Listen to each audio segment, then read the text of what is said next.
Welcome to the Buccaneers Observer. This is Rob Phillips. What's going on, everybody? I might have to sing and juggle MK because there is nothing going on in Bucs world. You know, I came this close to canceling the live stream again, but I said, nope, gonna do it. I want to see all my people, talk to everybody, see how everybody's life is doing. MK, how you doing? Rampage, what's going on, brother? How are y'all doing? Seems like forever since we've been on. It's been almost a month. Got a little bit of news to talk about, but not a whole lot. Not a whole lot. If y'all can give me some information that's happened with the Buccaneers, that'd be awesome. Give us something to talk about. Waiting for pizza. Yeah, man, that's awesome. I'm waiting for dinner. Molly's cooking up some chicken or something. You got that big money. You can eat out all the time. So, what's going on in Buccaneers world? Like I said, not a whole lot. Not a whole lot. A lot of guys have been doing radio interviews and podcasts and stuff like that, but not really gleaning anything out of it either. I've seen Yaya Diaby was on Mic'd Up. I watched that. It was kind of boring. It was really just him laughing, it seemed like. They had Gedeke on Mic'd Up for training camp. I have not watched that, so we're going to watch that later. I don't know if y'all have seen it or not, but we're getting ready to watch it again.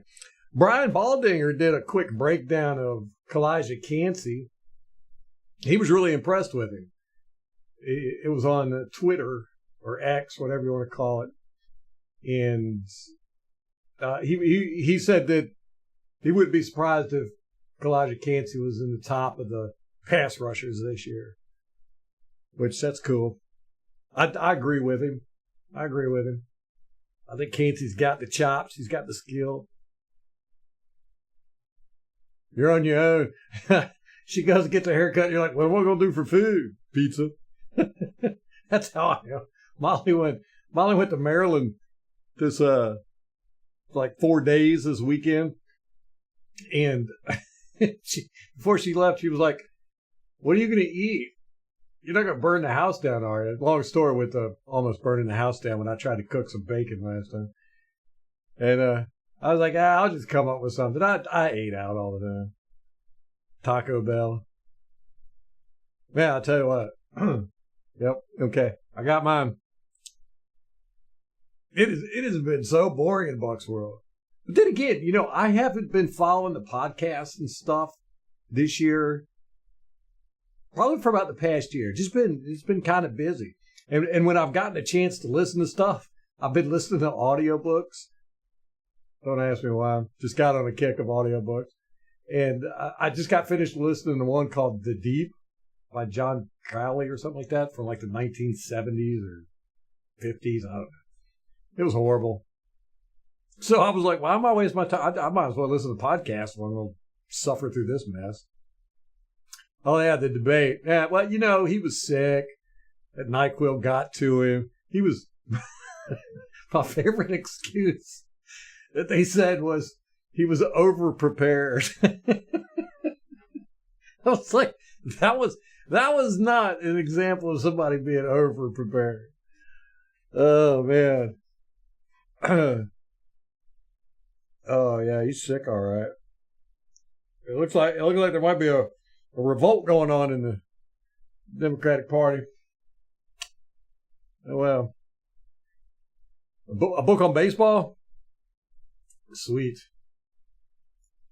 I did not realize, I think I've talked to y'all about this, but I've never been a baseball guy. I love playing baseball, and I like going to stadiums, and I wouldn't even say watching baseball, but just hanging out with baseball people is fun. But I never realized until I started watching John Boy Media at how much culture there is behind baseball. There's a lot of unwritten rules and things you're supposed to do and things you're not supposed to do, the way you're supposed to act, you know, with bat flips and all that stuff. And I was like, it made baseball a lot more interesting, you know. It's kind of like NASCAR, you know. NASCAR, it's really boring when you think about it. You know, baseball's kind of that way too, but there's so much to it when you get into it, that it makes it interesting. I went to the races this weekend, local racetrack. I used to go to Langley Speedway up in Virginia all the time. Me and my dad used to go when I was a kid. And I took my son there, and I've taken my daughters and all that. This racetrack here, Langley Speedway, it is not. The most cars they had on the track at one time was 9. Yeah. It was still cool, though. Hey, Molly, what's up?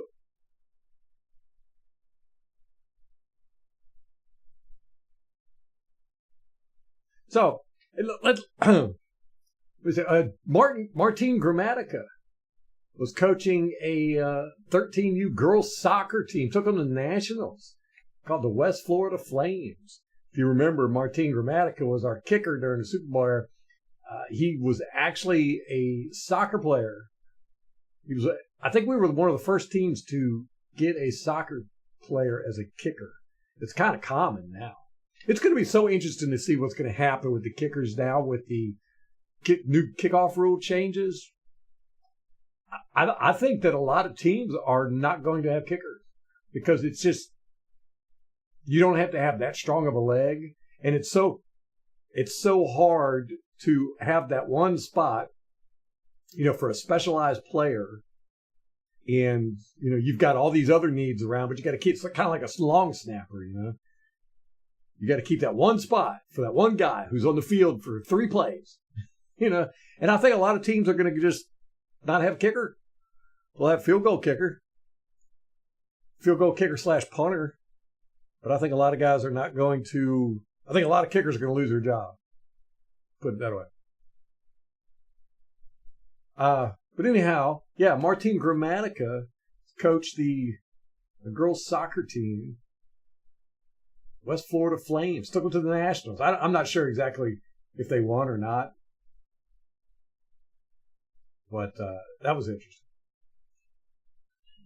Around the league, let's see what's going on. Oh, how about the NFL fining the Falcons?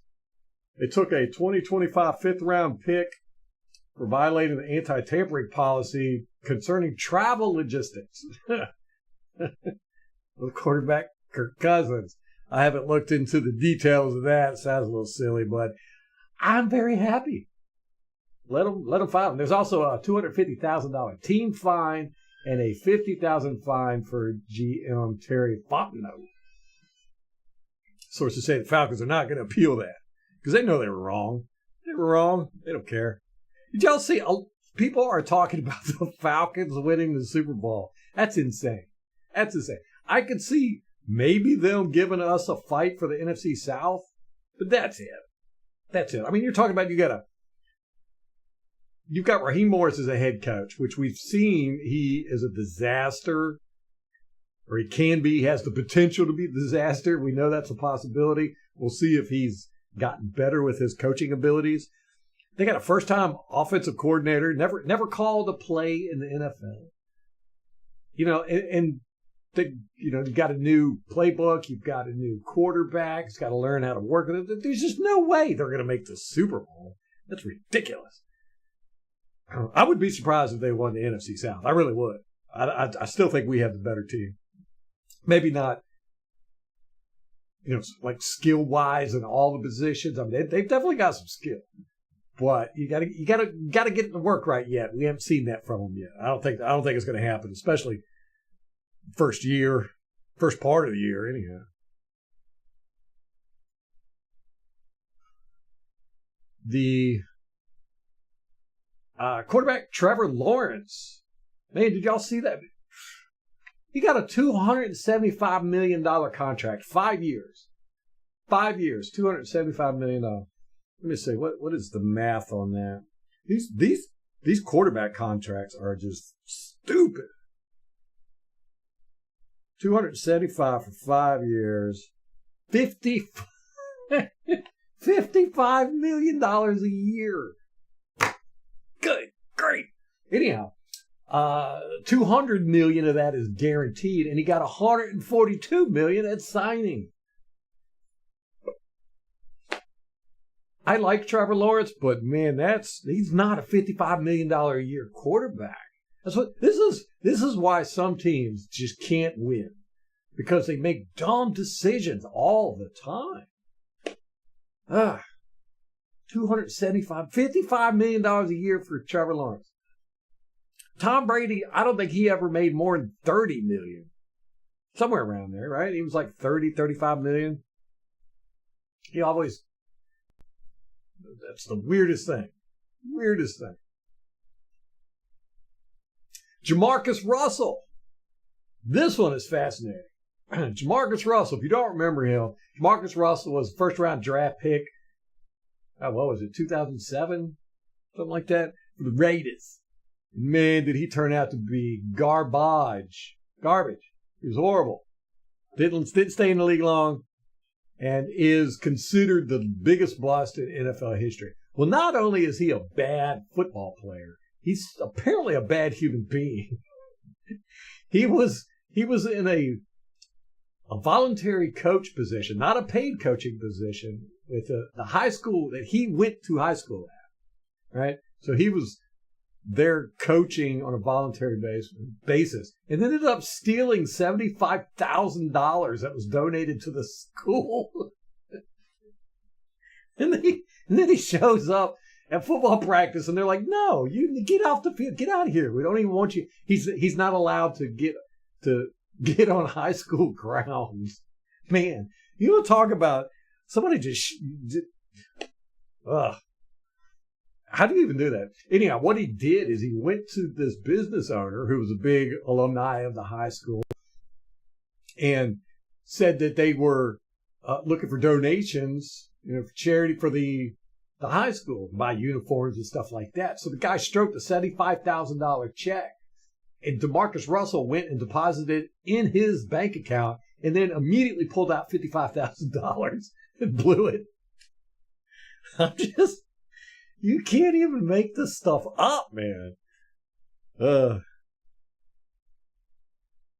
Sign Jamarcus Russell, I know. You still working on the basement rampage? Damn. Tom, what's going on? Tampa signed Antonio Brown. Yeah, well, you know what? I watched a little documentary on him. He's just getting work. He filed for bankruptcy. We talked about that last time. He ain't got no money. He had like assets of like $50,000. That's it. My gosh. We all saw it coming. Man. It's just incredible at how boneheaded people can be. The NFL has lost its class action lawsuit against, NFL lost a class action lawsuit for their Sunday ticket pricing. Now, I have not gone through the whole case and read up on it or everything. It's just one of those things, antitrust, whatever. And the ruling is for $14 billion. Now, this went to a jury, which is a dumb idea. You never want to do that, especially if you're a corporation, because people just want to stick it to you, And I think that's a case of what happened here. Like I said, I don't know. I've looked into it. I've always been kind of upset about the Sunday ticket pricing and everything, but I always saw it, as a contractual obligation, because the NFL, they make all these contracts with all the different networks. DirecTV, they had Sunday ticket for 30 years or something. They've got games with Fox Sports. They've got games with CBS. They've got games with ABC. Now they've got games with ESPN and Amazon and Netflix and all this good stuff. What those people pay the NFL the rights for those games. And with Sunday ticket, the Sunday ticket contract says that the NFL cannot have games, out-of-market games, for anybody else except for whoever owns the NFL Sunday ticket. And there were exclusions for these different packages they had. But like Fox Sports and CBS and everything, they get the local games. They get broadcast local games. They don't get, you don't get to pick what game you're going to watch from Fox, So I've always disliked their, I've always thought it was a little high price, but I understood it. I was like, hey, I've paid it for many years. And I got friends of mine that do it. And when you own a business, you got to pay more. And that's really what this was about, was businesses and people complained about how much they had to pay. So then it goes. And NFL, I don't know why they let it go to a jury. Like I said, I haven't looked at the whole case and everything, but they would have been much better off going, in front of an arbitrator or a judge. But $14 billion. What they say they're going to do is they're going to make each team pay. So each team's going to have to pay. They're going to split that up into 32 different ways. So each team is going to have to pay $440 million. A lot of teams ain't got $440 million just laying around. I mean, we think of these guys as rich and everything, and a lot of them are. Tepper from Carolina, he could probably pull that out of his back pocket. But, a lot of these teams, they don't have $440 million of cash lying around. They might have assets, might have to sell a stadium and get a loan or something. So it's going to be interesting to see how it all pans out. The NFL is appealing it. I think there's a good possibility they're going to win it on appeal, because when they go to appeal, it's going to go in front of a panel of judges, and they're probably going to look at it and go, yeah, this is ridiculous. So.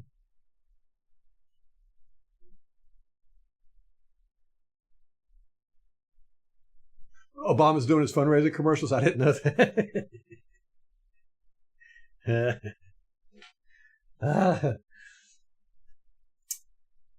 But, reading the coverage of the NFL losing that lawsuit, I've never really liked Pro Football Talk a whole lot, especially Mike Florio. He just don't like it. He's way too opinionated in a lot of opinions that I don't like. But every single article I read from Pro Football Talk, they bashed the NFL. I mean, they were like calling them names, a-holes, greedy, unjust, just every article about this it was like they were gleeful that the NFL was getting stomped here. And I'm like, that's where y'all make your money, right? I mean, if the NFL goes down, y'all go down with them. Never understood that mentality with the media and stuff. You're gonna hate the golden goose. Well, $14 billion. That's a lot of money. That's a lot of money. Even if the NFL doesn't win on appeal, they'll probably have that lowered quite a bit to a couple billion. Be more manageable. I don't know. I really want to read the case so I can form an educated opinion. It's so easy to make corporations look bad now, And NFL has been getting pounded from every different direction. You had the player lawsuit, the CTE, you got the medical community now just attacking the NFL. You've got these guys, you've got the financial, even the agents are attacking the NFL. So it's weird. It's weird. That's what happens when you get too big. So what's going on out in the world, man? Y'all got any Buccaneer news?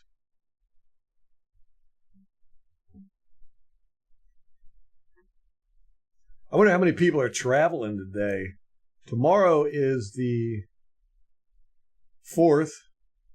Happy Independence Day to everybody. And I bet a lot of people are traveling today. As I said, I thought about canceling this live stream again because not a whole lot to talk about. I figured everybody would be traveling. But I just had to get on and see what everybody's doing, man.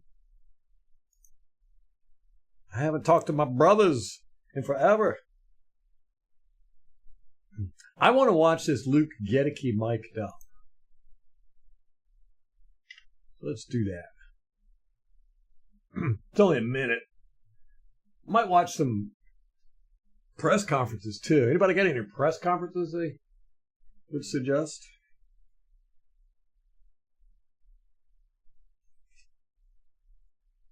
I gotta listen to some podcasts too. All right, here we go. Luke Gedicke. Probably the best turnaround player from last year. It's a toss-up between him and Otten. But I think I'd have to give it to Gedicke. Although Otten, man, he just really played really well for 100%er, a guy, a tight end that played dang near every snap, and the vast majority of them were blocking snaps. So, let's see what Gedicke's got to say. Don't say any weird today, all right? No promises. Great success! Oh, I always like when they do that on the mic'd up, when they go around and they tell everybody, hey, I'm mic'd up, man. I'm mic'd up. Be careful what you say. I'm mic'd up. It's your birthday today, Tom? Happy birthday, man. Today's the most important day in American history. Tomorrow's the second most important day in American history. Have you been saying that your whole life? Jim, what's up?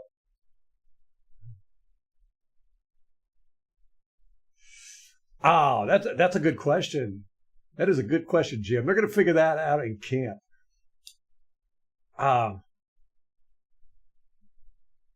We got that new guy. He's supposed to be kind of fast, right?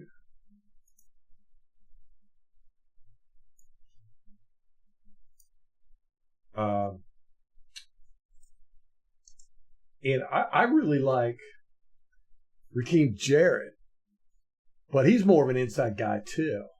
That's a good question. That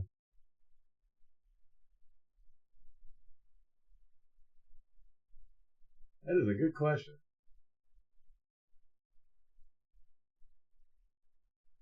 Sterling Shepard or Trey Palmer. They're going to figure it out in camp. They're going to figure it out. I could see Sterling Shepard. All right.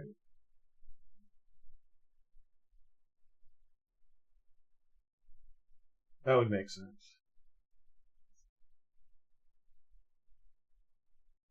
Good question. I hadn't thought about that. Tomorrow's your cousin's birthday. Yeah, we got a lot of inside guys. I've always thought of Sterling Shepard as an inside guy. I really like that Raheem Jarrett though, man. What I saw last year, I really liked him. If y'all watched the all 22 breakdowns, man, I was constantly going, how is this guy getting wide open all the time? I mean, he only got a handful of snaps, but when he did, he was like wide open all the time. 5'10". Sterling Shepard is 5'10". He's probably shrunk a foot though since he entered the league, or an inch since he's entered the league. I've shrank 2 inches since I was 21.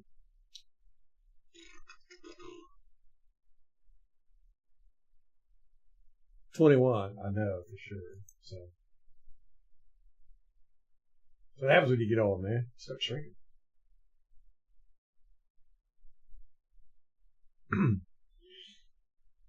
Trey Palmer's too small, right? Oh, he's 6 foot. Dang, I didn't know he was that tall. What?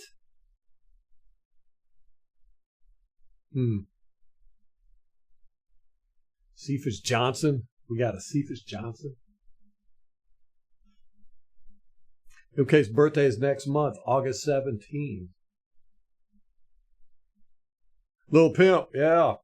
Yeah, same birthday. My birthday is the same day as Mick Jagger and Aldous Huxley.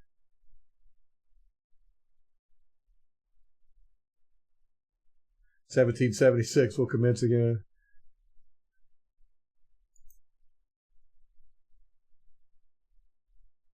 Free gear for your birthday? If I had any free gear, I would, Tom.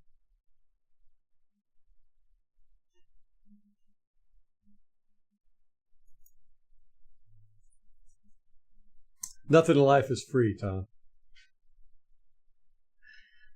Sound like my dad.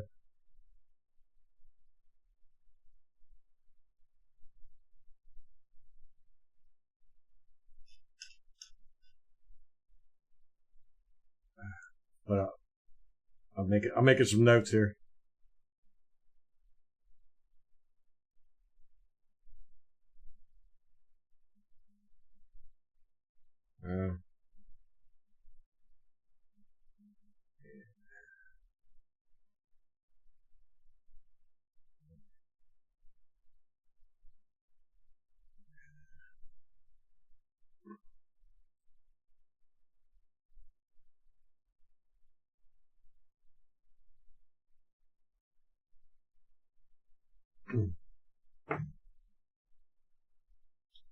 Hey, MH, what's going on, brother? How many inches Shaq has lost? You talk about Shaquille O'Neal?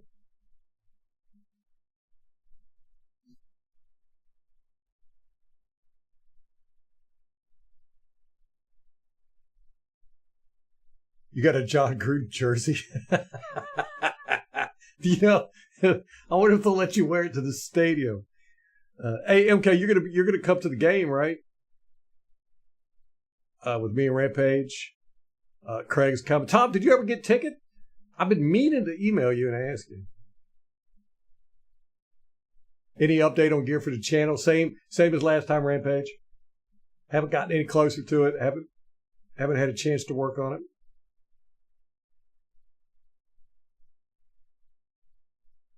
Wait a minute. How could you have a birthday same day as Tom Cruise? Now you have a birthday of a weirdo? Is it because Tom Cruise got weird? Best off-season accusation. Oh, John Lynch. I was going to say, I wouldn't be surprised if the ownership wouldn't allow people to wear a John Gruden jersey into the stadium. That would be hilarious.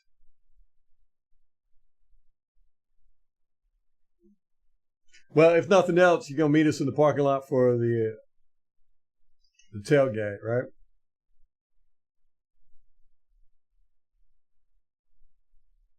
Yeah, John Gruden he's helping everybody in the NFC South, I think, just to get revenge against the Buccaneers. Who did he help last year? Oh, Derek Carr last year. Yeah, he was an advisor for the Saints. Now he's doing it with the Falcons. We're probably going to find out later he was giving blueprints to the Panthers or something. Tom, I used to hate Tom Cruise when I was growing up. I did not think he was a very good actor. And it has only been probably the past decade that I realized that he is a pretty good actor. What movie was it I saw where he was the hitman? I really liked that movie, and I think he did a great job in it. He's always played these roles where he's the good guy, but in that movie he played the bad guy, and he did a very good job at it. And I was impressed. Tom Cruise has got this energy about him. It's almost like he's vibrating, just standing there on the screen, It's hard. That's hard to do. A sense of movement when you're not even moving, Just his energy.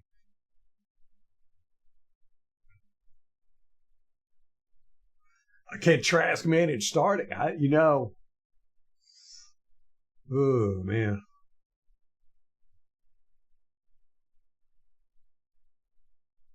I don't know. I don't think anybody knows.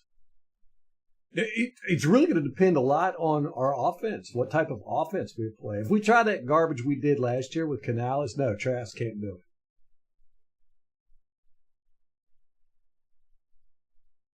it. He's not a mobile guy.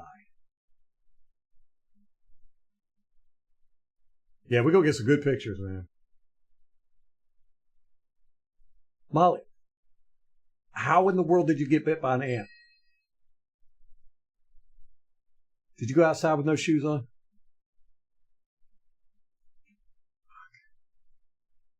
She got bit by an ant the other day, a fire ant. I mean, her foot swelled up twice the size. I like it. It scares me, man. The Chargers game. Oh, that's in San Diego, right? Or wherever they're at now. Charger Stadium.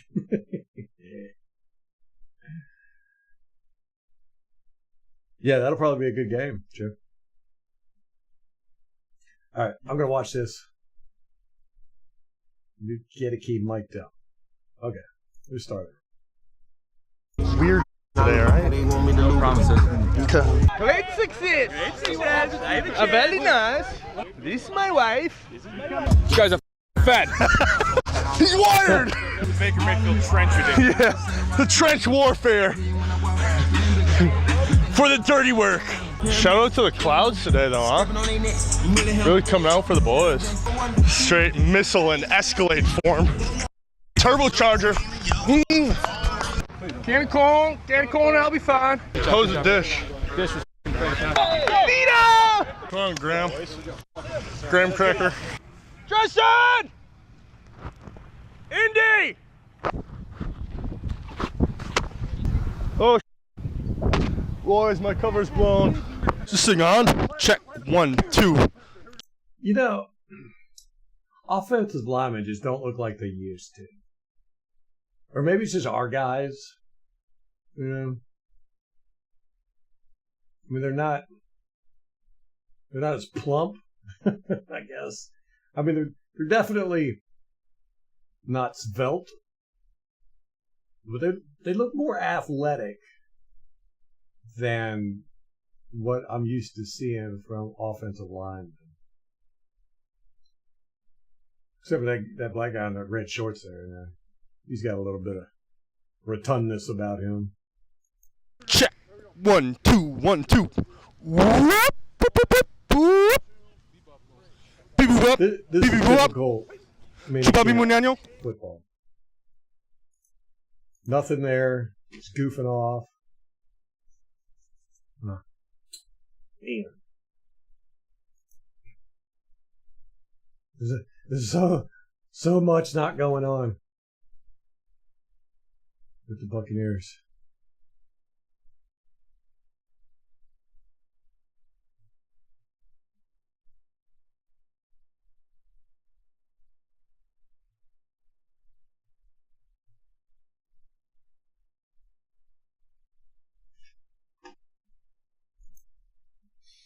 That was about the same as the Yaya Diaby mic'd up. It was just a bunch of nonsense. What's up, Biko? The glass eater, yeah. He talked a big game. And honestly, he probably was the only offensive lineman we had last year that I saw get up in guys' faces a little bit. Not a whole lot, though. But I was very disappointed with our offensive line, their aggressiveness last year. You know, I really thought Cody Mock was going to bring some toughness to the offensive line. What a disaster that was. I still got to make that video of him.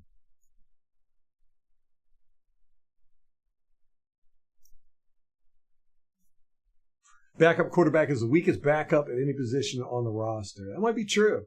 But again, I don't know what Trask has to offer. We saw a little bit last year in preseason. Molly says she's got a cank on. You were wearing shoes and you still got bit. Man. Oh, Tom's a Chiefs fan now. It's understandable. Bandwagon jumper.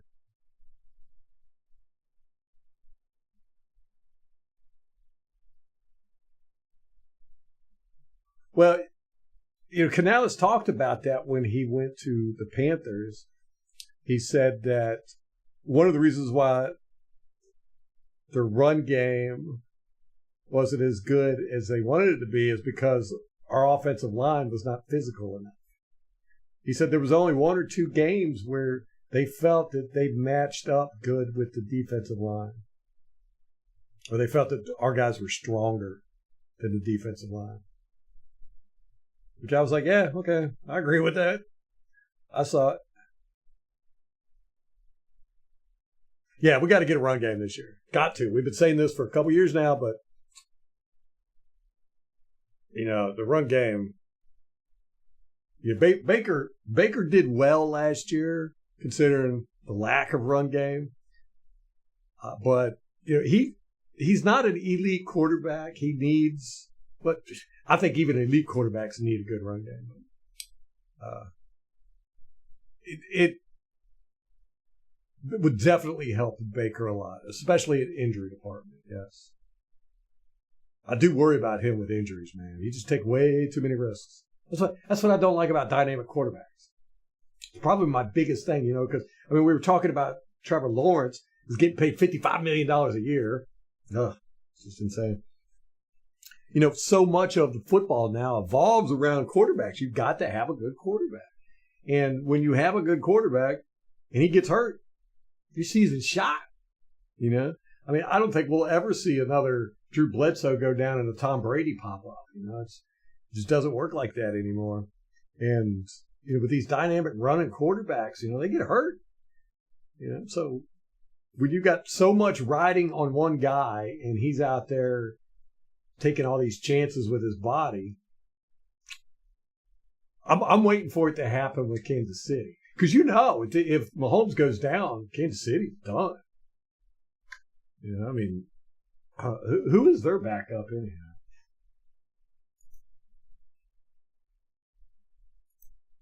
Let me see if I can answer that before anybody.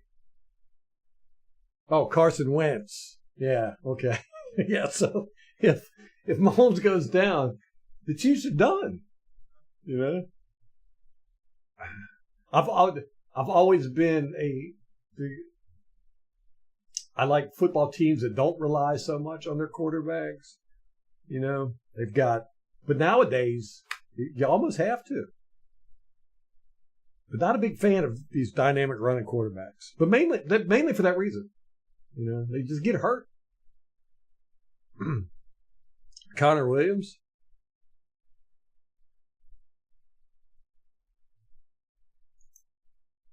Yeah, I think the O-line is going to be interesting this year. One, it's going to be interesting to see if they keep Cody Mock as a starter at right guard. I'm still not convinced they're going to. I know whoever comes in, our new offensive line coach is going to look at that game film from last year, and he's I don't know how. I wouldn't keep him as a starter. I was in favor of benching him last year. Y'all know that. But, we have a possible upgrade at center, with Graham Cracker. So we'll see. I thought we're good at tackle.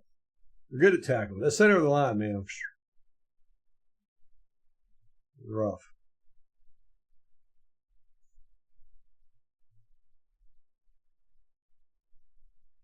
Bandwagon fans are never Bucs fans. Oh, Molly, dang. Oh, did Bowles throw shade at the old O-line coach? Rampage, I really like Bruce Arians, and I really like his loyalty. Big fan of it. Me and Molly read that book, The Quarterback Whisperer, and, he said he would never fire anybody. He will never fire a coach. You might move him to a different position, demote him or whatever, but he would never fire a coach. And he never has. Never fired a coach. We had 2 coaches on our team that whole time. No, 3 coaches, actually. That I was like, why do we, our special teams coach, offensive line coach, and our running backs coach. Got rid of the running backs coach last year. Didn't seem to help anything. But we finally got rid of the offensive line coach. Not by choice, though. He went with Canales. And the special teams coach retired, so. I got to see that. What was that at a press conference, Rampage? No, it's not a new flag. It's upper right. No, I just moved some stuff around. I've got 2 other flags too hanging up over here.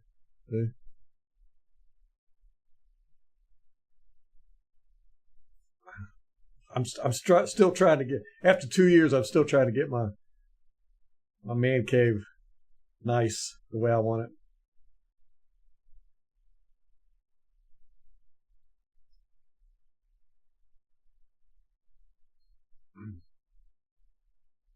Barton's getting a heavier load at center, even for a rookie. Yeah. Well, that was a big question going into this. I was like, we drafted this guy, and, he's not a true center. And, he took snaps at center early in his college career, but I was like, we'll probably try him out at center in minicamp and see how it goes. But, man, they just threw him right in.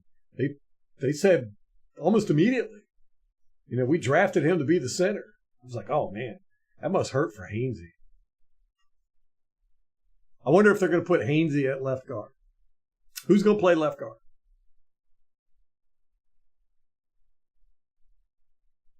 You need a house tour? Yeah, we should do that one day. If you could, Rampage, if you can recall where you read that, can you send it to me? I appreciate it. Shoot me an email or text me.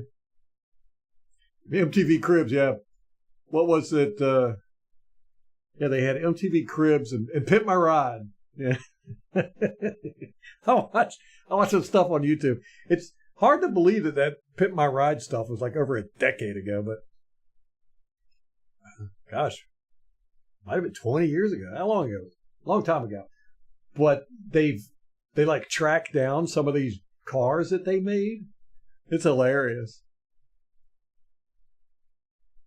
Mechanics will tear them down, break them down, look at them and stuff. And what they found out is a lot of those cars that they brought in, the cars that they modified were not the same cars. They would actually go out and get a car that was similar to the one that was brought in and modify that one. They were like, it'd be like, this is not the same car that the customer brought in. I was probably a Joe Bucks fan when you read it. Okay. Yeah, if you can find it, I'd appreciate that. It'd give me a little bit more confidence in Todd Bowles if he recognized that the O-line coach was not the best in the world. Same with our special teams coach. I wonder what happened with Keith Candy. Keith Candy. He was assistant special teams coach. So I wonder if he's still on the team in any position.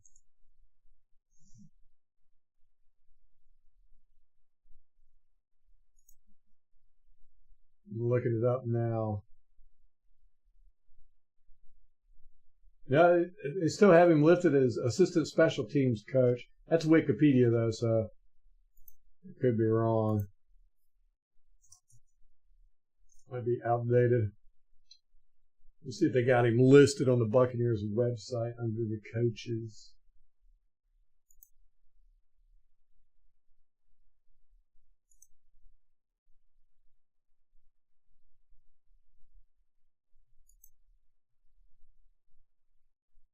Probably don't, though. Larry Foote, I like him. How in the world is he the passing game coordinator and the inside linebackers coach? How do you even do that? So Thomas McGaughey is our new special teams coordinator.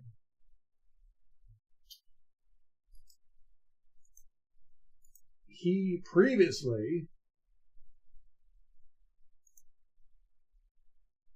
had 17 years of NFL coaching with the Giants, the Panthers, the 49ers, and the Jets.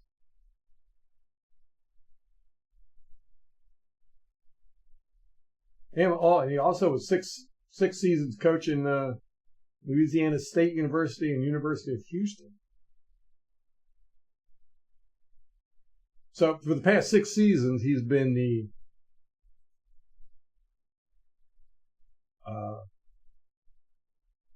working with the Giants.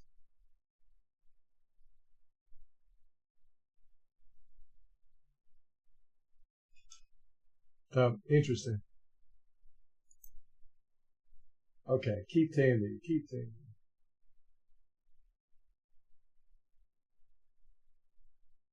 Thaddeus Lewis, quarterback's coach.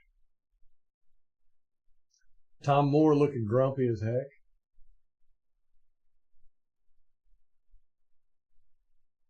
Yep, he's still. He's an assistant for the defense now too. So he's the defensive / special teams assistant coach. Good job. I always liked Keith Tandy. He's one of those guys that I felt that we did not put him on the field enough, man. He was a playmaker. We've had quite a few guys like that, like Danny Lanzana.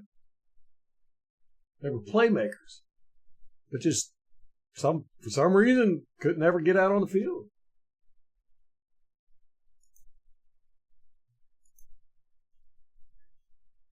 I guess he didn't practice well.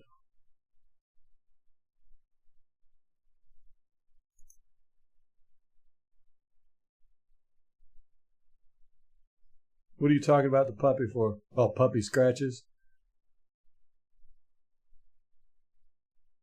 Oh, my.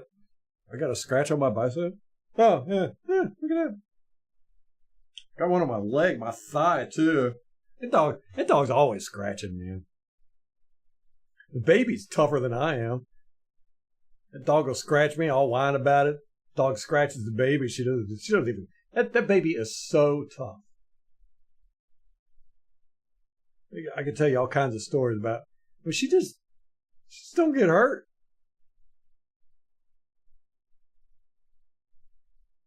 Former Mountaineer Keith Tandy, nice.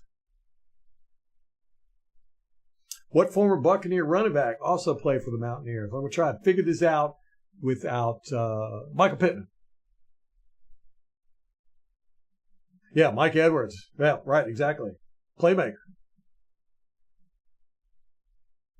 Glad to have him back. Go ahead.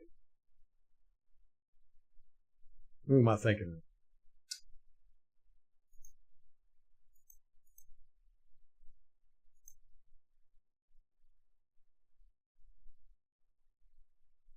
Wait it.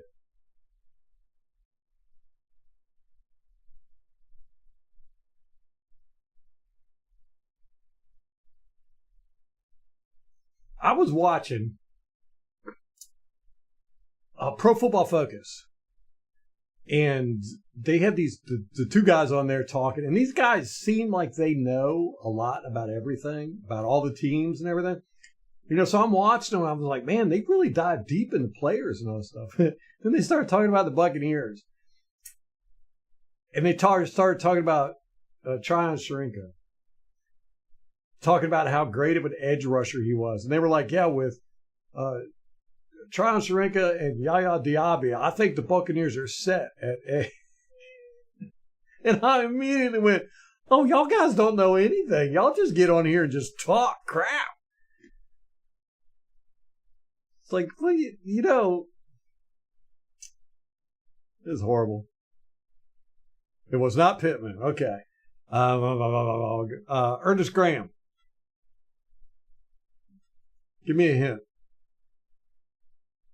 Oh, I know, Tom. I was going to get up and show everybody my scratch on my thigh, and then I was like, eh.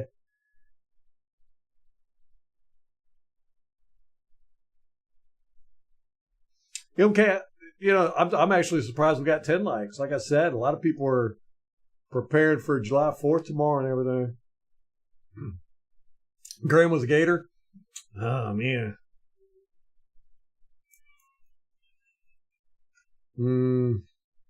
Give me a hint, Tom. How far back are we talking?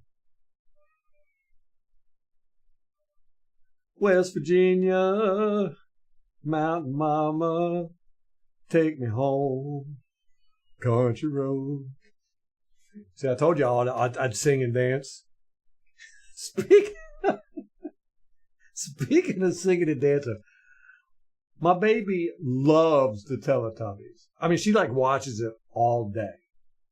And apparently, you know, they had Teletubbies back in the 90s. Then they started a new season. a few years ago, right? So they got Teletubby 1.0. You got Teletubby 2.0. I can tell you a lot of trivia about Teletubby. One, those things are 10 foot tall. They're 10 foot tall. I had no idea.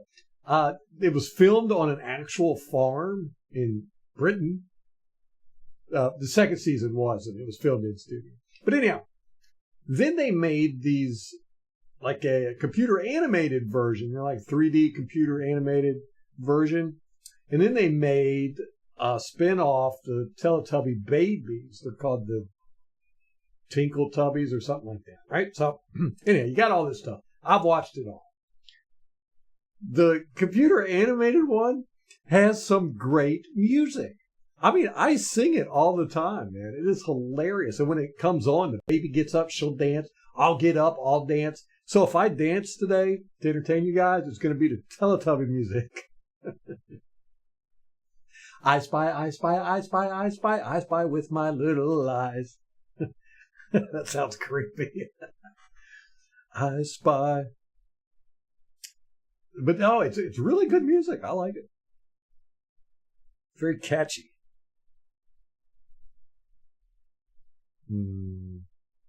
Oh, not as good as Ernest Kramer Pittman. Oh, man.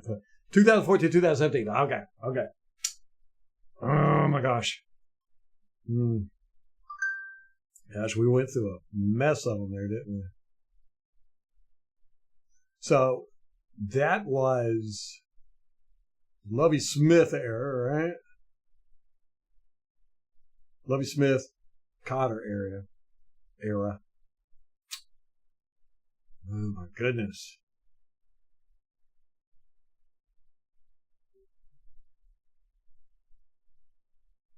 Who's the guy that broke his leg? Charles Sims. He's not the guy that broke his leg, but that's a good call there. Huh? Was it Sims?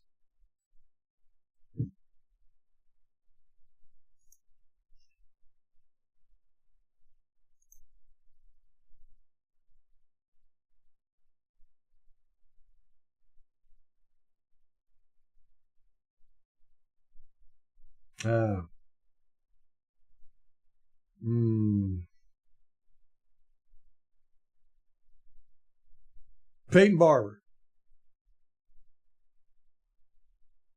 Oh, Charles Sims. Okay. Good job. Good job, Molly. Look at that. I bet she looked it up on her phone. Cheater.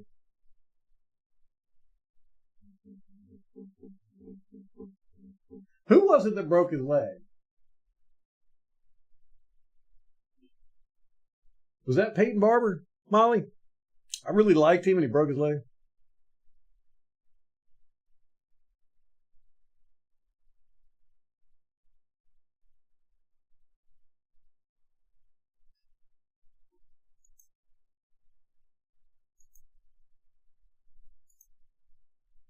I know we talked about this last time, but Keyshawn Vaughn, he went to, he ended up getting signed, but they cut him. So I don't think he's with anybody right now. They cut him before training camp.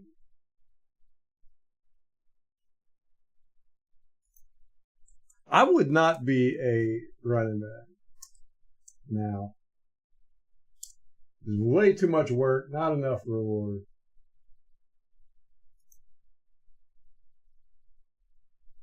And I really hate that about running backs because I loved running backs growing up, man. I love teams. I'm a defensive guy and I like a good run game. And just, teams just don't do that anymore. It's sad.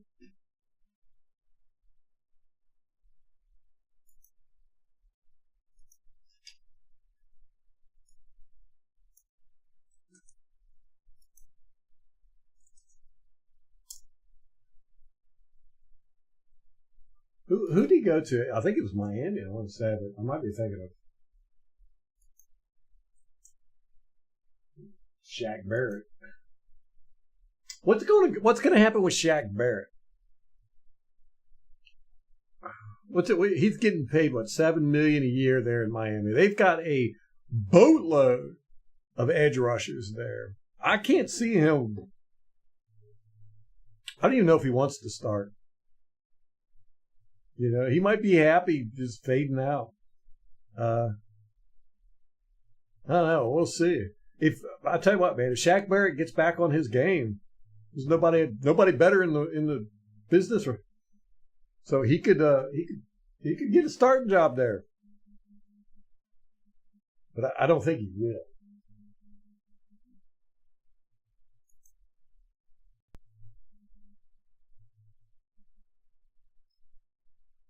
Oh, it was the New England Patriots. Yeah. The Patriots were released in May 13th this year. That's wow. See, we cut him December 15th last year. Patriots signed him 3 days later to the practice squad, and then they cut him in May. So he's just floating around out there.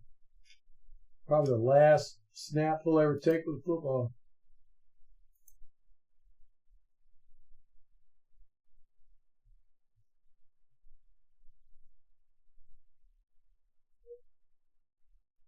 Yeah, defensive bruisers, man. That's how I like it. Of course, you know, there were some wide receivers I liked growing up. Lynn Swann, of course. Jerry Rice, of course. But generally, you know, I always saw receivers as prima donnas. Yeah.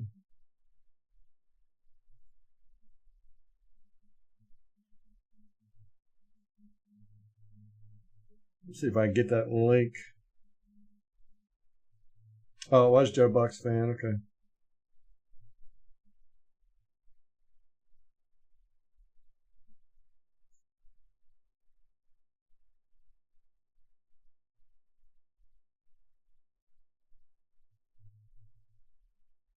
Yeah, you know, I mean, if you listen to mine and Molly's podcast, from the first year that Bruce Arians came, I complained about our special teams coach. I was just like, this guy's bad, man. And we were bad, special teams wise. It was definitely the weak link on our football team for pretty much until Bowles became head coach.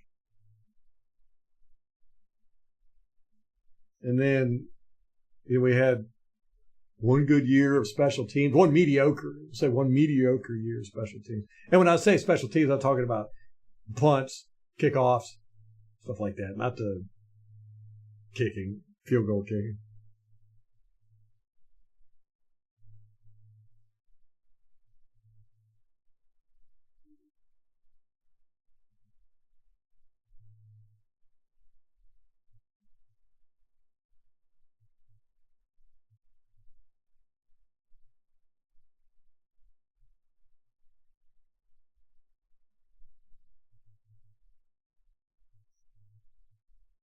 The good thing is, though, you know, our offensive line coach going to the Panthers is now they get to have a garbage offensive line.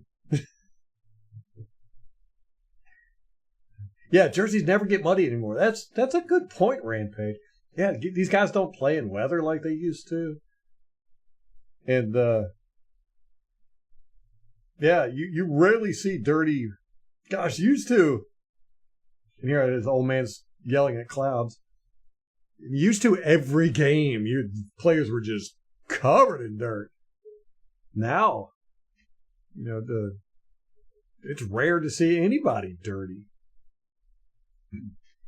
I would say Levante David's almost always dirty. He always walks off the field with dirt on him.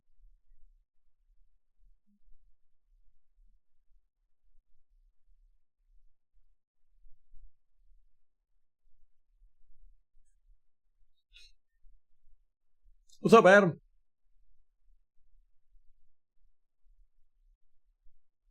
You think Shaq is washed? I mean, it might be possible.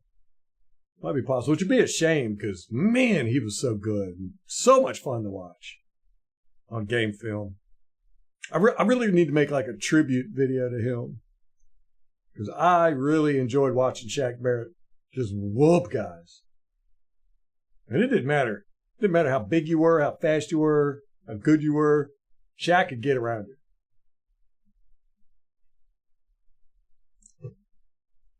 I don't think Leftwich is working either, is he?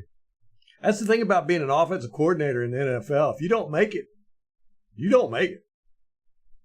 You know, it's like once you get fired as an offensive coordinator, could be the end of your career as a football coach. He might be in. I don't know. Let's see if he's coaching anywhere.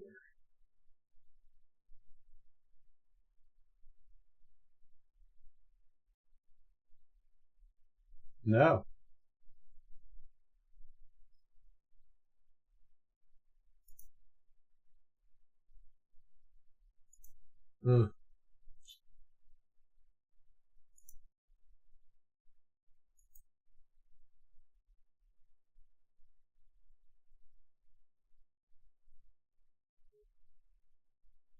Yeah, really the last news about him was Steelers ruling him out as an offensive coordinator candidate. They didn't even interview him.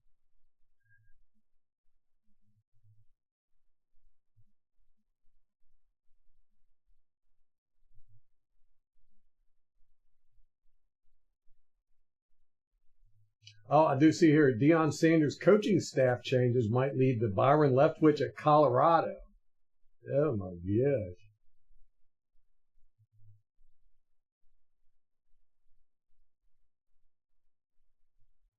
How?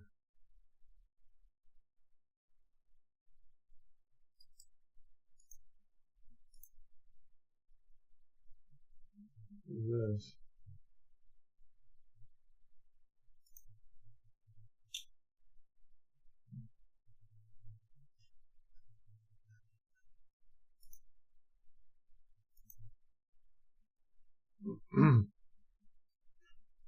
The enemy.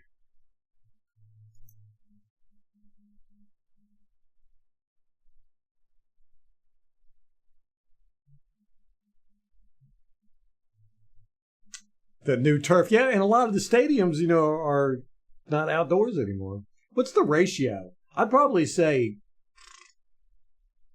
60, 70% of stadiums now are dome, or at least have a roof.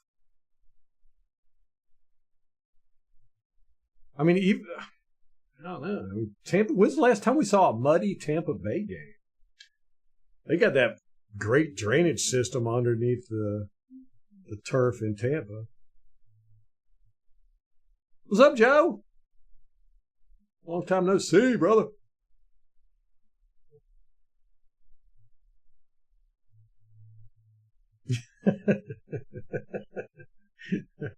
That was a good exchange there between Rampage and MK.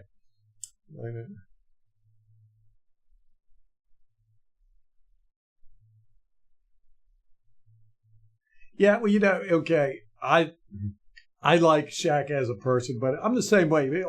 But his on the field, he was the best there was at the top of his game, and he was a very unique player, very cerebral. He had a huge toolkit. You know, you get a lot of times with pass rushers, and most NFL players, you know, they have a very limited skill set.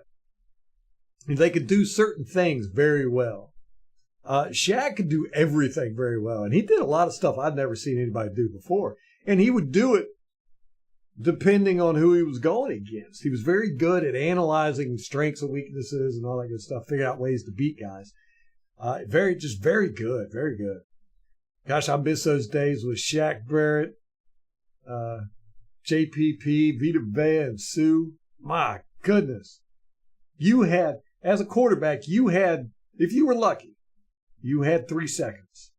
You never had longer than 3 seconds. Generally, it was 2.5 seconds. But you never had longer than 3 seconds with those 4 guys coming at you, man. They were unstoppable.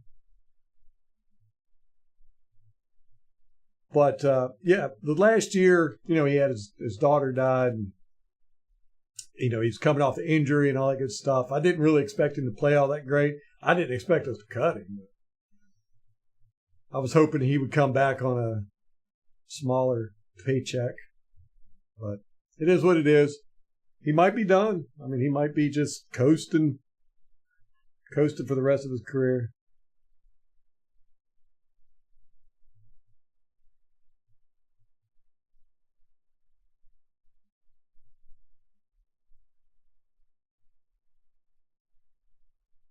Yeah, you get it gets to the point now where, like, if it rains heavy, they'll postpone the game. You know, and if there's like lightning anywhere around, they postpone the game. Why do they do that? Has there ever been an instance of somebody getting struck by lightning at a football game? You know, I don't know. I guess there's a safety concern there. Something, I don't know. Yeah, Shaq and JP. One of my favorite pictures. You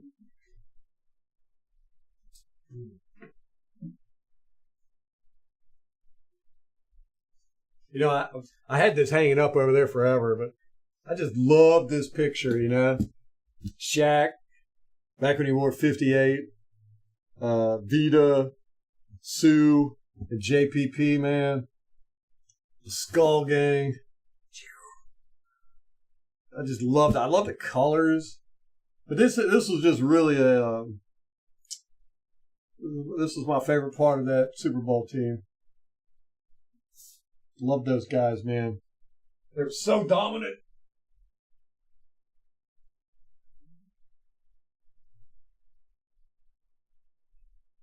And they all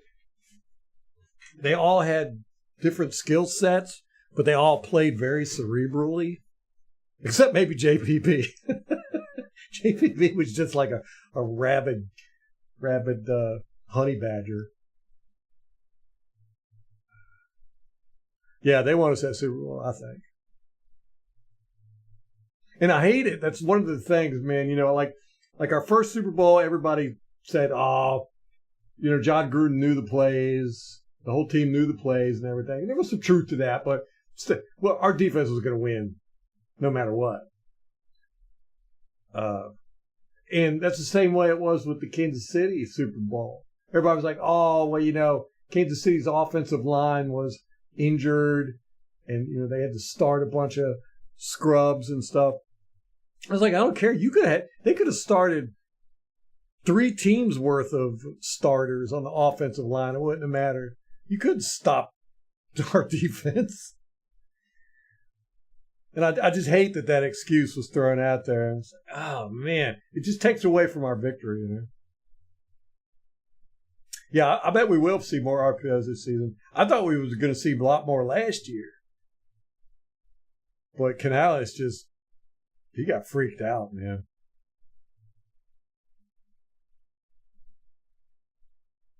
Kate, what is up? You know, I've been wanting to talk to you. I watched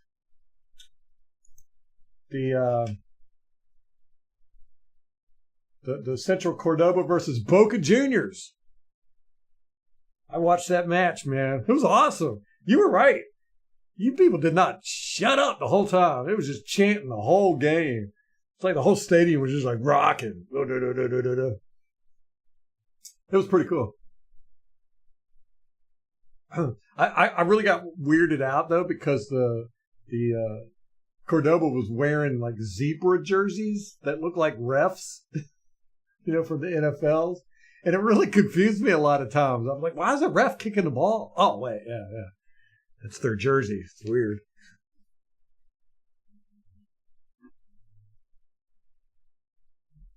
Yeah, I love that picture.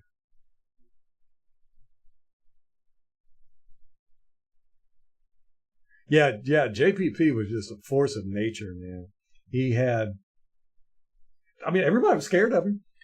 Everybody was scared of him. I think Sue was scared of him. He was just a wild beast and had no fear, pain tolerance. You know, he had like a torn labium or a rotator cuff or something the last year he played with us. He literally could not move his left arm. He couldn't lift it. He played, I think, every game. And there were many games where I was like, they need to take him out. He needs to be benched. But they wouldn't do it. They were scared to. I'm telling you, man, the coaches were scared. JPP wanted to play. JPP was playing. That's just how it was. Wasn't nobody on the team. Wasn't no coaches. Wasn't anybody going to tell him he couldn't play. He was a fierce dude, man. Me and Molly met him. Nicest guy, man. He's a really nice guy.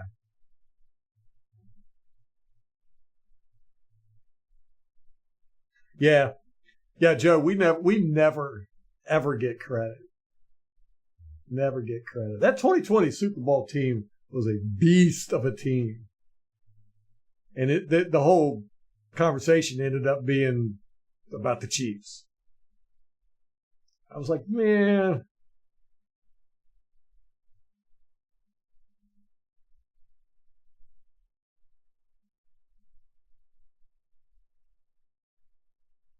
Yeah, I get it, okay. I get it. And it's a business too. I just hate it. You know, I really like Shaq. I really like Sue too. I wish we would have kept him.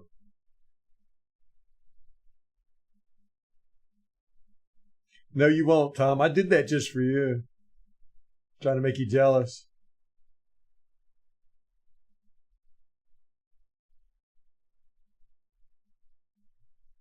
Yeah. Yeah, that's right. JPP had the three fingers. He's got these long arms, and I'm trying to take a selfie with him, you know? And he was like, here, let me do it. And he, like, grabbed the phone. Was it your phone, Molly? He grabbed it and, like, reached out about a foot and a half longer than I could have reached. And I was standing in front of him. He took the picture. He had with his three fingers. Yeah, I'm worried about our corners, but I do like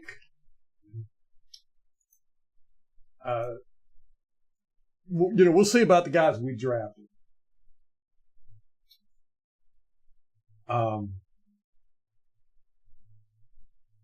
But Bryce Hall, I like Bryce Hall. I was actually very happy we got him. And I think he's going to compete for a starting job. And I think they're going to keep Zion in, but I could see Hall taking it a few games into it if Zion doesn't play at a very high level. You know, a lot of people think Hall is going to be a slot corner. They might throw him in there, but we rotate so many guys and safeties and all that good stuff at the slot. I'd like to see him on the outside.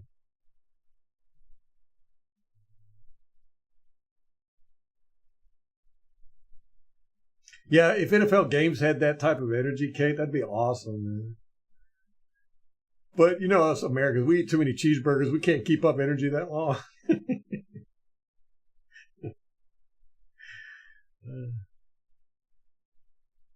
Oh, that's right. Yeah, Tom. JPP. Let's pray he has a safe 4th of July. Look at all the stuff he went through. Blew off his hand, broke his neck, tore his rotator cuff. He was a tough dude, man. That's hilarious. Oh, yeah, gosh. Joe, Whitehead and Winfield Jr. Our safety core is going to be great. I mean, great. Hard hitting, good tackling. Yeah, you're going to be hard pressed to score big plays on us, man.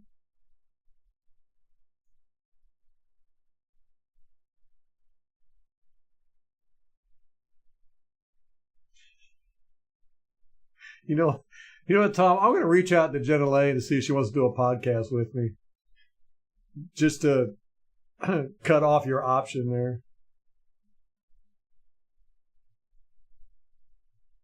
Oh, be cool. That would have been so cool. He would have played the JPP play with a hook. That would have been great. Or at least, you could put something on there and draw a hook on it. Maybe she got a tattoo of the hook. That'd have been cool. Yeah, lost opportunity there.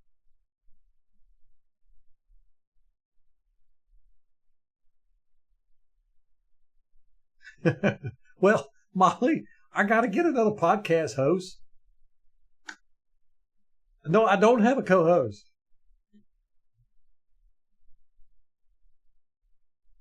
Yeah, I worry about this, the corners. Okay, I do.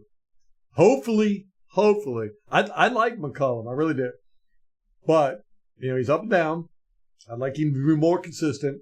And hopefully, Dean will finally live up to his potential. And if that works, I will be thrilled to death. My biggest concern is still edge rush. I like Yaya, what I saw last year. I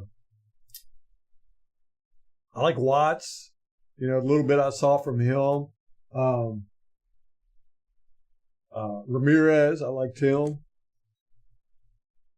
But,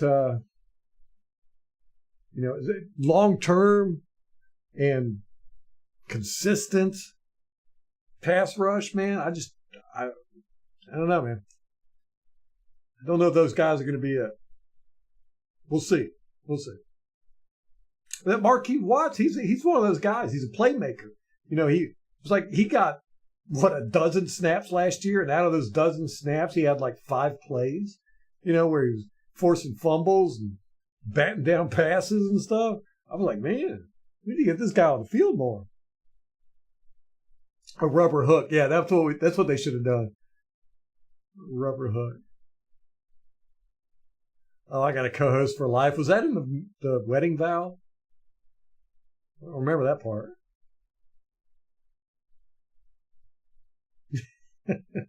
Hey, Coach, how do you feel about being black and a coach and a man? That's got to be horrible.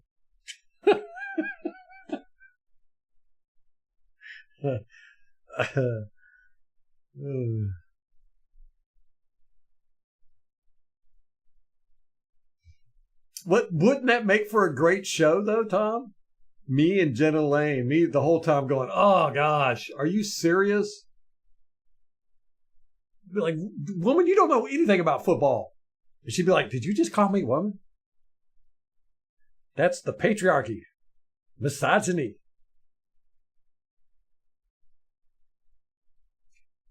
Then I'd have to backhand her to show her how wrong she was. You want patriarchy? I'll show you. Yes, MH, 100%, which that's almost guaranteed that's going to happen. Otten is not going to be 100%er this year. I can guarantee you that. I think that was really Canales kind of just freaked out last year. He was in over his head. We all saw it. And, he had the game plan in the preseason. And then as the season started, it kind of evolved right into the Byron Leftwich game plan. But, he used Otten as a 5th offensive lineman because he just couldn't get the offensive lineman work the way he wanted it to. So Otten was out there as a 5th offensive lineman every game, every play. And we're not going to see that this year, man. We are not going to see it this year. I can guarantee you that. I don't know anything about Liam's coaching style, nothing. Other than, he was under McVay for a little while. So he's got some of that in him. But I can guarantee you Cade Otten is going to be more of a catching tight end than a blocking tight end this year. And Payne Durham, I like Payne Durham. He impressed me. He's another one, just didn't get a whole lot of snaps last year. I'd like to see him get more snaps. Yeah, I couldn't do it with Jenna Lane. I'd probably get arrested. I'd definitely get canceled for sure. She'd get to go on every major media outlet and complain about the patriarchy having to sit next to me. I felt threatened by his presence.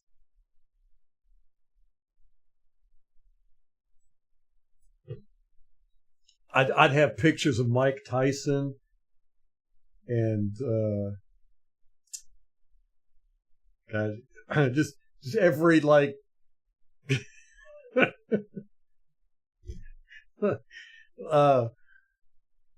just yeah, that'd be funny. I think a lot of people would tune in, Tom. I'd tune in. I'd listen to it.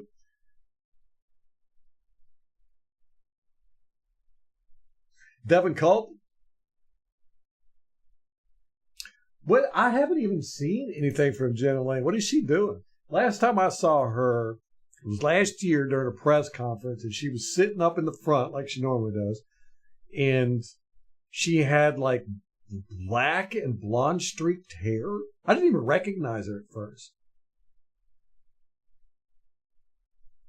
And then she neighed. I was like, oh, yeah, it's still in. Yeah, shit. Yeah, she looked totally different. Same silly questions, though. 15 minutes long. Basically boiled down to, look how much football I know, and how do you feel about that?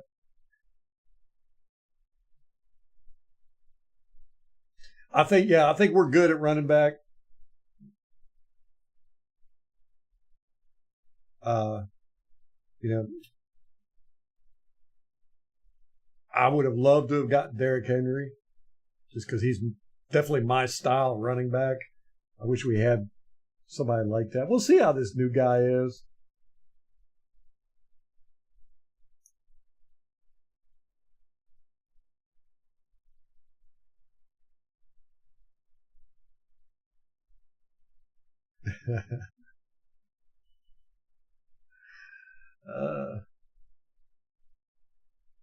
Okay, maybe you should start a podcast just talking about that.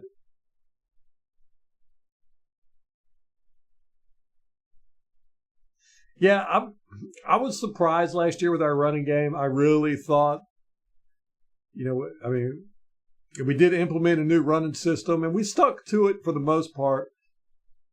That mid-zone run. We just couldn't get anything going. We should have bounced to the outside more, I thought, but we tried going up the middle, and I think our running backs coach was a little frustrated. So I think this year they're gonna try a little bit different. I think we're gonna do outside run, outside zone. It's gonna be the vast majority. Rampage, you're not right, man. That's hilarious. Yeah, but yeah, Buck, it's gonna be interesting to see how that works. He's not the bruiser that I would want, but we'll see. Yeah, we should do that next live stream if nothing's going on with the Buccaneers. Just have a Jenna Lane bashing episode. Do the best of Jenna Lane. We'll pull out highlights and clips. Who is she? Was she Sports Illustrated, right? Or no, was it ESPN? God, it had to be ESPN. She's at ESPN now.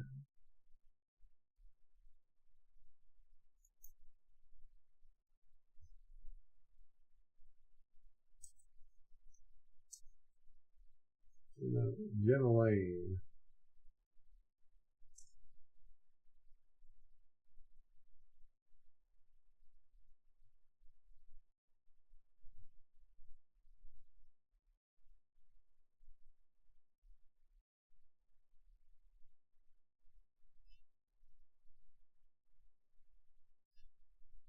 Just seeing if there's any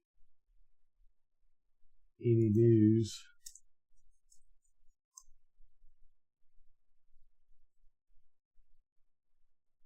Gosh, she joined ESPN back in 2016. Holy moly! Can't believe it's been that long. Wow.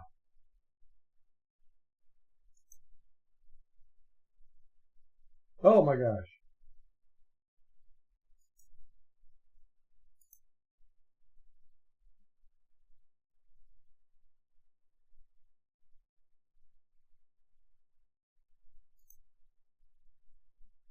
I like when she's got on her bio on her website. She's actually got her own website.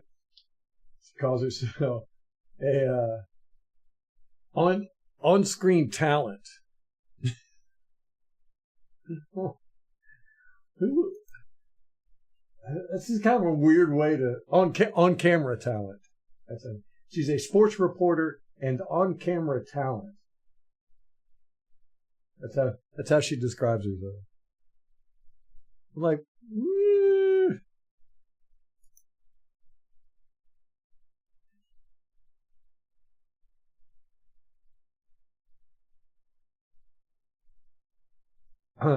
I would not suggest looking up pictures of Jenna Lane.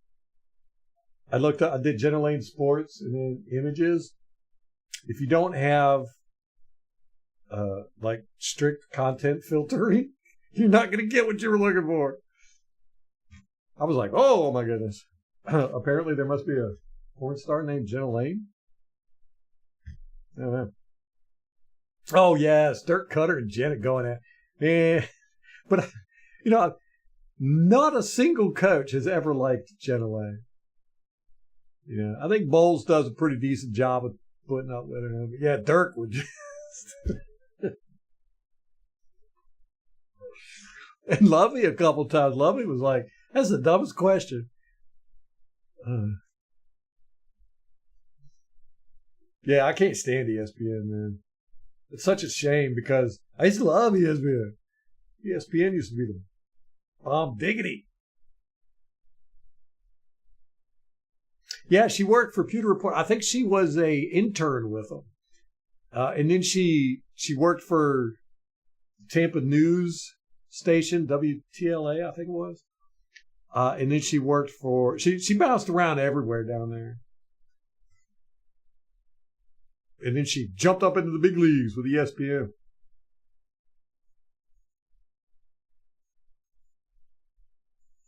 But yeah, I wanted to say that's where she got her start covering the Bucs, was with Pewter Report as an intern.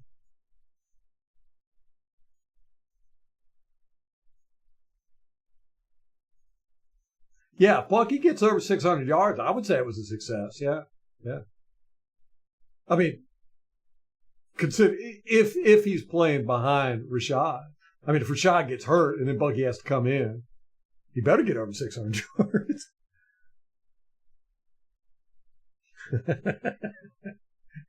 Oh, Rampage, you're cruel, man.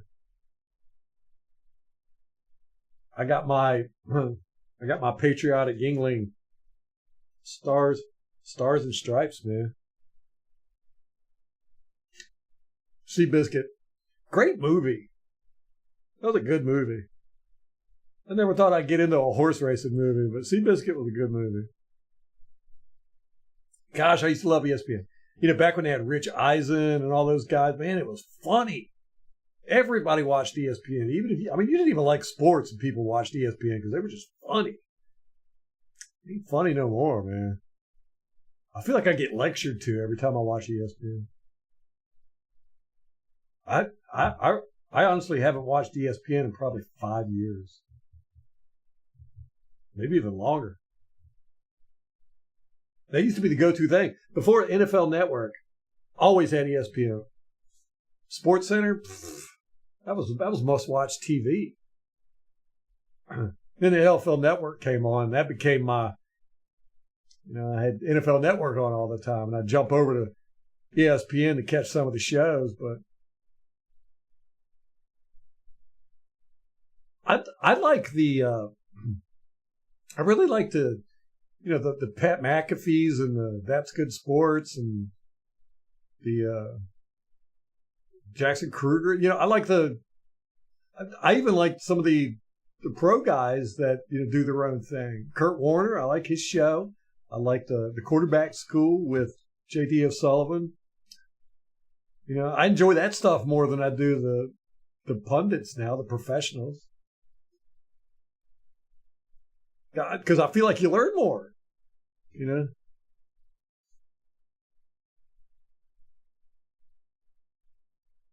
Oh, no, I did not hear about that, Rampage. Are you serious? Is that for real? She just came out and said that to the world?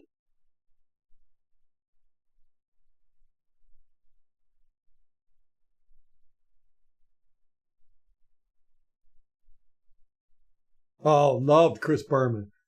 Especially when he did the All-Star thing. They train. every time All-Star would hit somebody, he'd be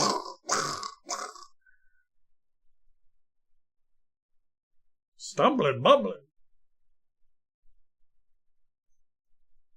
Yeah. Chris Berman, he still does it though, right? I've seen him like in halftime. We'll do like a minute or two. But I think he's with Fox Sports.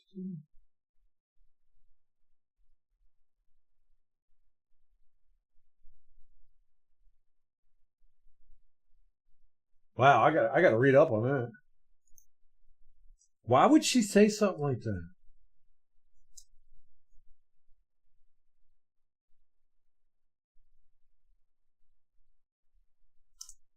What would I look up? What would I type in to find that? How about Stafford's wife, Georgia quarterback? Oh, no.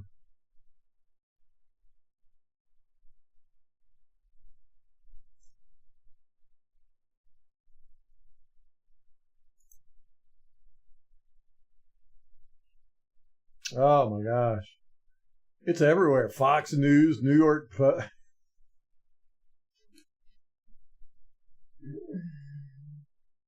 Oh, man.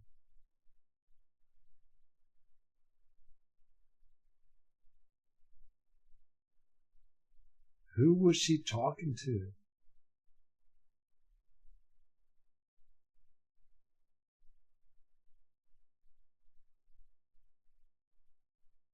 Oh, now she's come out and apologized. She apologized for saying it, not apologized for doing it. Oh, man. Was she on a podcast or something and just let that slip out?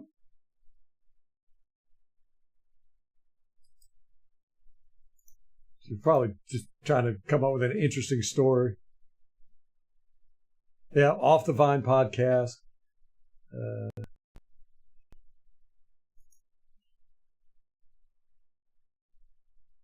She said it wasn't that cute of a relationship at first, talking about Kelly and Matt when they first started dating.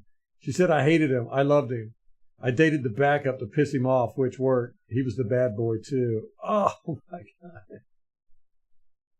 Matthew's so sweet and a Southern gentleman and all that stuff, and the backup was the complete opposite, and it upset him.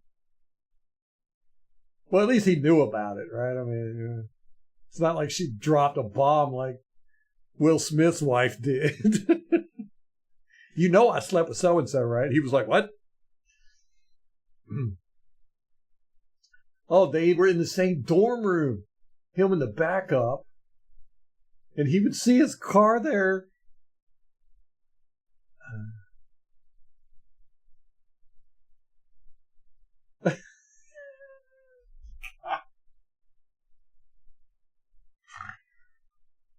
Oh. That's hilarious. That's hilarious. Yeah.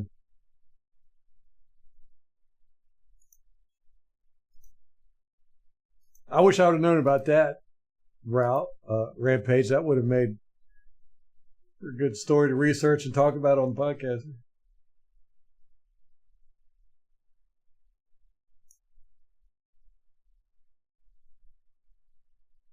Oh, that whoop. Berman would do that whoop. When somebody would have made it say whoop. Well, yeah, I know. And she's just like, she's basically saying, I friend zoned him. He was the nice Southern gentleman. I was sleeping with the bad boy. He would see the car. He would see her car, and he wouldn't go into the dorm room because he knew they were doing it. So he'd wait out there for her, and he'd try and talk her into saying, he's not right for you and stuff. Oh, I can't even. Oof. Oh, man. Somebody needs to talk to the backup quarterback. Who was it? Somebody needs to get his side of the story. He'd be like, yeah, man, I was tapping that. Every time I watched Matthew, he might have a Super Bowl, but guess what I got? Oh, man. What a life. Yeah, he came back. Well, you know, it's the nice guy stuff. He got out of the friend zone, I guess.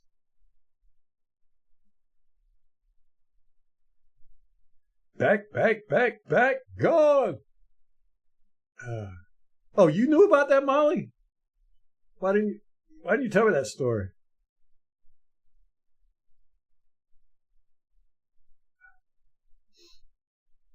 Oh, yeah. Yeah, Berman came up with the best nickname. Did he come up with A-Train for Mike Allstott? I think he did. I want to say he did.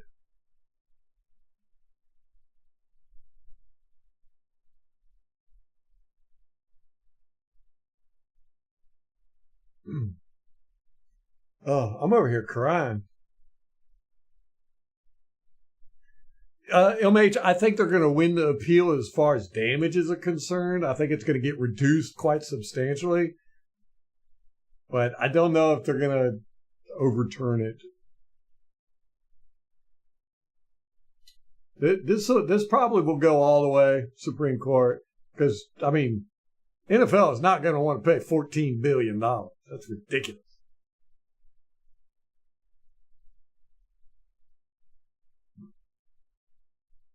Oh, gosh. Okay, I know, right? The kids. Think of the kids.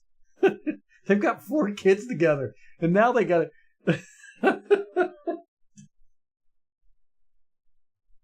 Oh, yeah. Oh, man.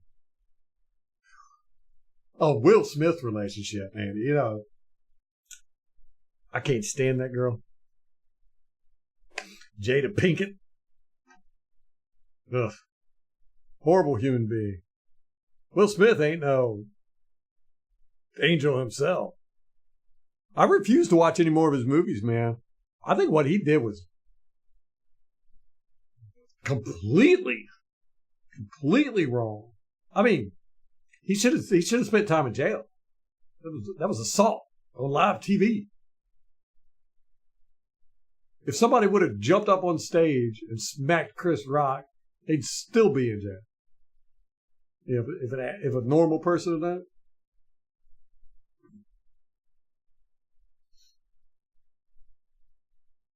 Yeah, right. I know.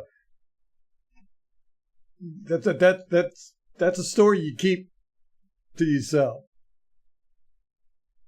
Oh man, we got to find out who that backup quarterback was. Stafford lost his Hall of Fame status. That's funny. They're going to be like sitting in the room talking about his Hall of Fame, people are going to bring that out. They're going to be like, yeah, we can't be having that, man. We can't put a bust of a guy of a cuck.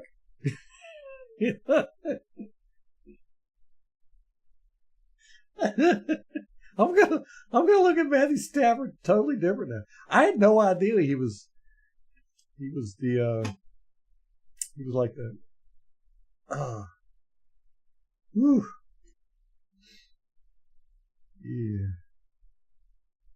Oh, Matt got his backup sloppy seconds. Oh, Molly, you're a horrible, horrible person.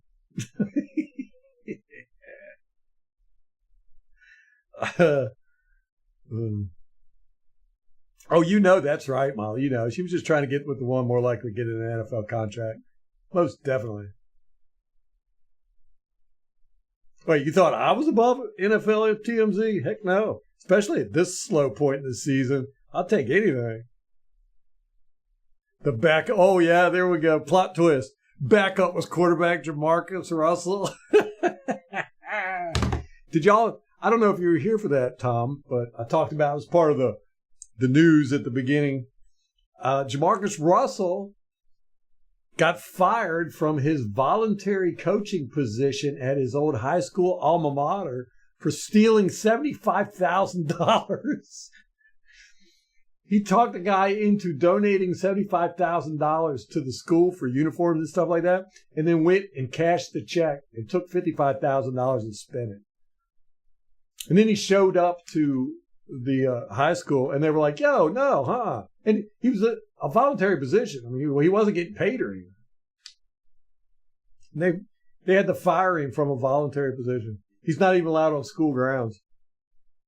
He'll probably end up getting charged for it. Oh no, his name is Joe Cox.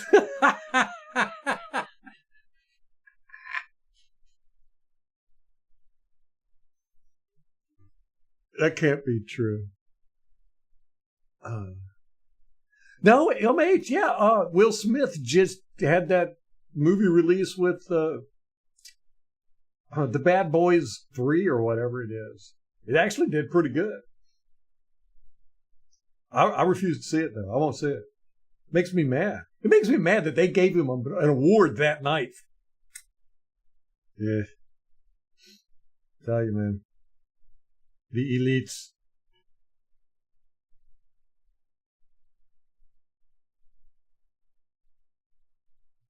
The backup of some ginger. Are you talking about on the team now or from when they were in college?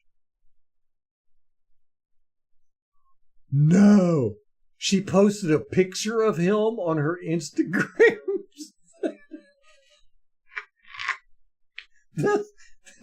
She's still dreaming about that dude. The bad boy. Oh my gosh. Oh.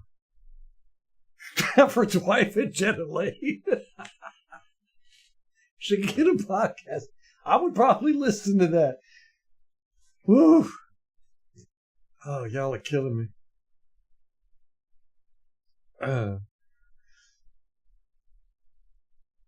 Yeah, I'll probably get canceled for saying that, Rampage. I don't know. As if she couldn't go on. Is this Porky's? I know. This is what happens during the off season, man. Yeesh. We become savages. I used to love that movie, Tom, Porky's. I think I saw it in the theaters with my dad when, gosh, I was probably 13. It was an R-rated movie, too, I think. Pretty sure it was R-rated. It was pretty raunchy for the time. And I saw it on, gosh, I want to say it was on Amazon or something. I was like, Porky's, man, yeah, I haven't seen that since I was 13. I started watching it. I was just like, wow. One, I couldn't believe that it was on streaming network anywhere. But two, it was not as funny as I remember. But of course, you know, your sense of humor changes from when you were 13. And three, it was a really weird movie. There was a lot of weird stuff in it that as an adult, I'm like, that doesn't make any sense. You know, it was like that guy that kept going to Porky's and getting beat up, and he'd come back. And everybody was just like, stop going. He's like, no, I can't. It was just, and they would just, he'd like come bloodied and beat up and crawling. And they'd be like, oh man, you know, we need to take revenge. And then they'd just start partying again. And the movie would go on with its pranks. And then you would have this serious moment with this guy constantly falling out of his car or showing up bloodied and beaten up. It was weird. It was a weird movie, man. I didn't realize how weird it was until I watched it as an adult. Very strange movie. It's Lord of the Flies season up in here. Yeah, we taking everybody out, man.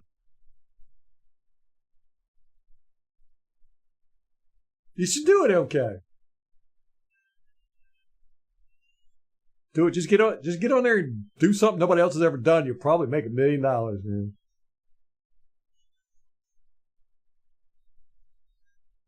Miss Ballbreaker, yeah. God, she was so gross. Remember she like grabbed that dude's junk and she's like pulling on it? I get it hurts just thinking about it. And then she's like trying to talk to other coaches or the principal and all them. She's like, I can spot it. It had what was it? She said a mole on it. It had a mole. It was crooked or something. And she actually talked them into having all these teen boys disrobe so she could inspect. It was a weird movie, man. You definitely couldn't make it nowadays, for sure. But, oh, gosh, I love that movie, man. It was the best. It was up there with Blazing Saddles. Yeah, the shower scene.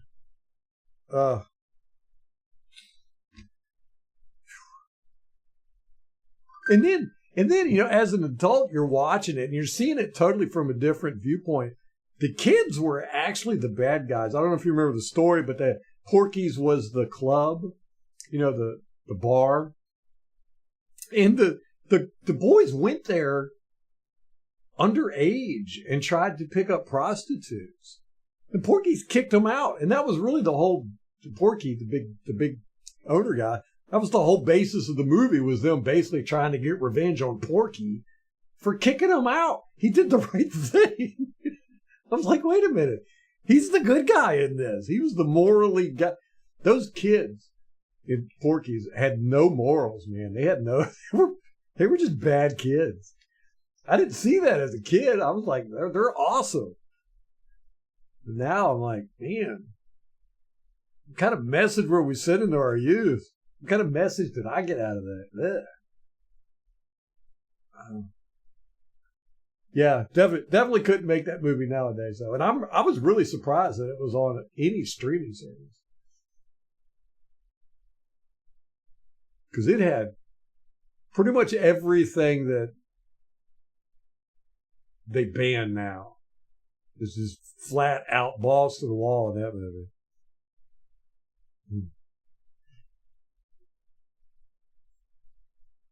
Is Kate still here?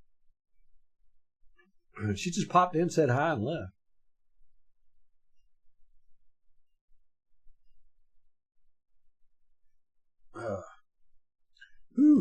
I got to cut that clip out of me saying that for Rampage. Actually, you just got back right when I said that. Oh, now. Yeah. Sorry to hear that, Kate. Now I feel bad. No, I'm sorry for bringing it up that you weren't here. You okay? Oh, gosh, yes. I used to use that all the time. Mike Hunt. My favorite thing. Oh.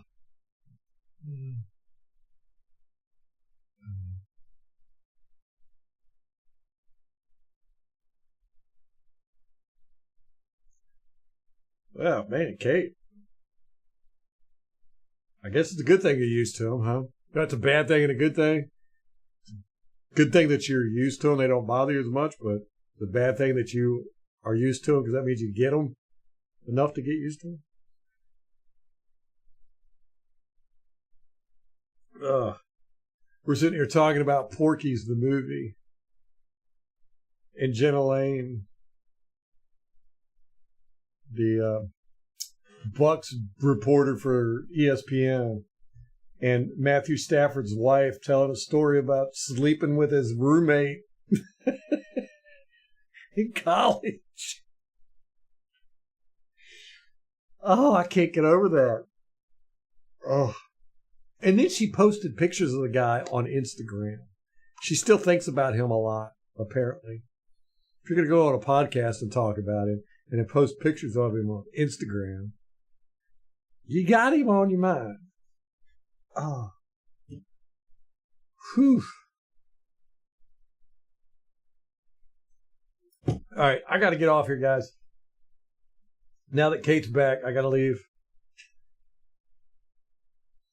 I'm just joking, Kate. I got to get off. I got to get something to eat. Right. Yeah. Yeah. Right. That's why she could do this. She's probably wanting to divorce her, so she could go back with the bad boy and spend Stafford's money. Oh, what a life. Yeah, that's what it was, Kate. So you always see the positives of things. You're the best. You're so much better than Tom. Hey, no, hey, Joe, thanks for coming and hanging out with me, man. Y'all are the reason why I jumped on. It wasn't no news. I came this close to canceling again. But I was like, man, I got to talk to my peeps, man. I miss my brothers and my sisters. And boy, y'all kept me going. I'm over here crying. My stomach hurts from laughing so much. Uh-oh, we got a Porky story.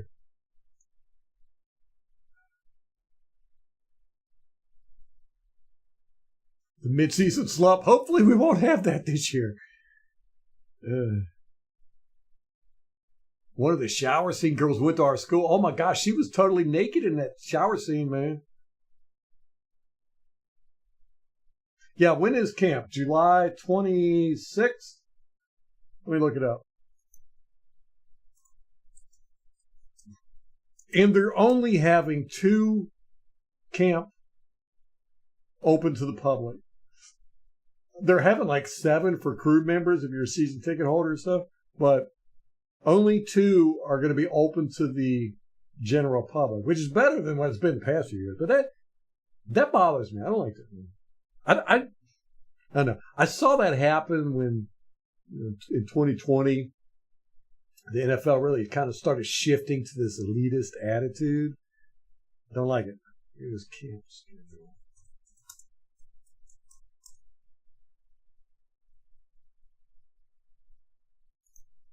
All right. Training camp schedule is July 25th. Okay, that one's open to the public. First day. Then July 28th. July 29th is crew members access. July 30th is crew members access. August 1st is Women of Red. And August 2nd is open to public. And then August 3rd is crew members. And August 6th is crew members. And then August 7th is military. Okay, so from July 25th to August 7th, those are our camp days. So it's coming up. If we got 1, 2, 3, 4, gosh, a month still. That's a month away. 4 weeks, dang. That's all right. You know, if every show is this good, we don't need the Buccaneers. Ooh, let's do a football league, fantasy football league. Are you going to play this year, Molly? I mean, are you going to play, or a fancy football league? Ooh, let's do that.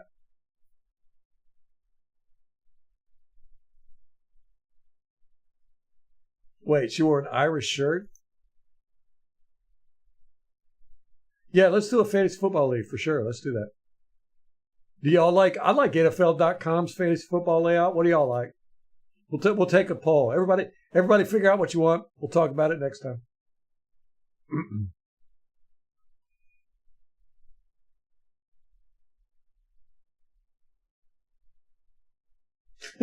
Oh, Molly will do a fancy football league. Yeah, I think we got plenty of people to do one. We probably could do a couple. Oh, I do. I take fantasy football dead serious. It's like chess to me, man. I'm like, I will sit and concentrate for hours.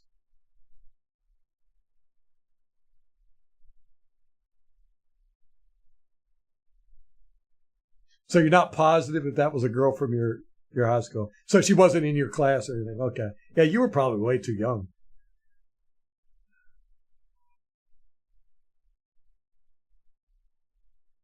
You like Yahoo's fantasy format?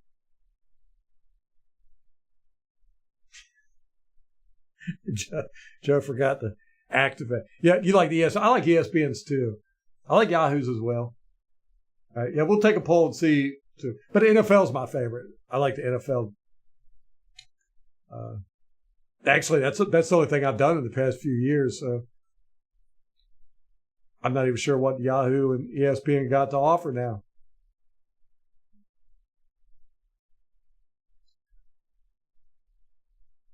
Oh, you're older than me, Tom? I thought you were younger.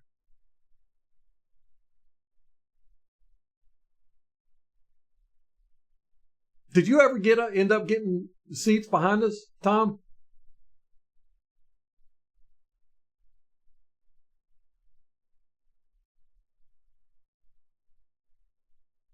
Okay, yeah. So everybody think about what they want to do for fantasy football. We'll talk about it next show, and so we'll do one next Wednesday. It's the 10th. Rampage, you have a blessed evening. Everybody have a blessed July 4th. Stay safe. Remember what it's all about. Independence Day. You know, Tom, I bet that those seats are gone behind us now. Just get something up in the top or wherever you want to get.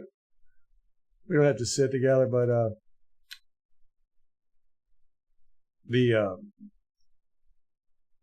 I really want to hang out, like before game, after game, that kind of stuff. All right, everybody. I got to get out of here.